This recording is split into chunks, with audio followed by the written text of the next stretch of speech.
காத்தமுத்துவும் நிறைய சூட் கேஸ்ல பணத்தை எடுத்துட்டு வந்து ராஜீவுக்கு முன்னாடி உட்காந்து, உங்களுக்கு எப்படி உங்க பார்ட்னர்ஸ் முக்கியமோ அதே மாதிரி தான் என் சொந்தமும், இவங்க தான் என் பார்ட்னர்ஸ் அப்படி சொல்லி அந்த பணம் அப்புறம் சூட் கேஸை திறந்து காட்டிட்டு பக்கத்துல இருக்கிற கணக்கை பார்த்து கொஞ்சம் விளக்கமா சொல்லுன்னு சொல்ல, கணக்கும் ஐயாவுக்கும் அவங்க கூட்டாளிகளுக்கும் அழகர் வட்டத்துல வடக்குல 200 ஏக்கர் தெற்குல 300 ஏக்கர் விவசாய நிலம் கிடக்கு. அதுல விளையிற நஞ்ச புஞ்ச கரும்பு அரிசி பருப்புன்னு வர்ற வருமானத்தோட டாக்குமெண்ட் தான் இருக்கு. 50 ஏக்கர்ல இருக்கிற சவுக்கு தோப்போட டாக்குமெண்ட் இது.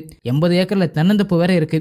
ஐயா ஊர்ல இருக்கிற வீடு பூர்வீக வீடு. 200 பேர் வேலை செய்யற ரைஸ் மில், அதோட சேர்த்து 300 பேர் வேலை செய்யற மீன் பண்ணை. ஐயாவுக்கு ஏகப்பட்ட சொத்து பத்தெல்லாம் கிடக்கு. அதோட டாக்குமெண்ட்ஸ் தான் இது அப்படின்னு கொட்டுறாரு.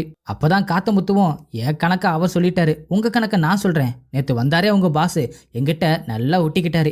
உங்களை பத்தி அவர்கிட்ட கொஞ்சம் தான் கேட்டு பார்த்தேன். புட்டு புட்டு வச்சிட்டாரு. பலபலன்னு காரு, பளிச்சுன்னு வீடு, பார்க்க எல்லாம் பௌசா தான் இருக்கு. ஆனா எல்லாமே கடனாமே. சரி விடுங்க, உங்க பார்ட்னர்ஸோட சொத்து உங்க ஷேர்ஸ் எல்லாத்தையும் வச்சு பார்த்தா கூட உங்களை விட எங்க கிட்ட தான் பணம் அதிகமா இருக்கு போலயே. பணம் இருக்கிறவங்க தான் ஸ்டேட்டஸ்ல வசந்தவங்கன்னா இப்ப சொல்லுங்க, யார் ஸ்டேட்டஸ்ல வசந்தவங்க, யார் பிச்சைக்கார பசங்க? நாங்க நினைச்சா உங்க கம்பெனியே விலைக்கு வாங்கிடுவோம். கோட்டு போட்டா கோடீஸ்வரனா? நீங்க கலட்டுங்கடா கோட்டை.